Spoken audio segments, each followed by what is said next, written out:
আমরা যখন একটা মানুষকে ভালোবাসি, তার সব কিছু দেখেই কিন্তু তাকে ভালোবাসি।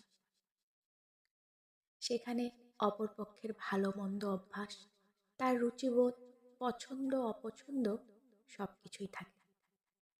কিন্তু দেখা যায় সে মানুষটা যখন নিজের মানুষ হয়ে যায়, তখনই আমরা তাকে বদলাতে চাই। তাকে বলি, এভাবে চলো, এটা করো না, ওটা করো না, এই কাপড় পরা যাবে না।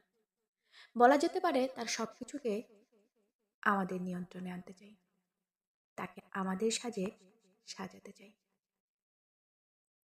দেখা যায় মানুষটা সম্পর্কের খাতিরে সবকিছুই মেনে নিতে বাধ্য হচ্ছে, নিজের ইচ্ছার বিরুদ্ধে নিজেকে বদলিয়ে ফেলছে। আর আমরাও খুশি হচ্ছি এই ভেবে যে আমাদের ইচ্ছা মতো কাউকে চালাতে পারছি।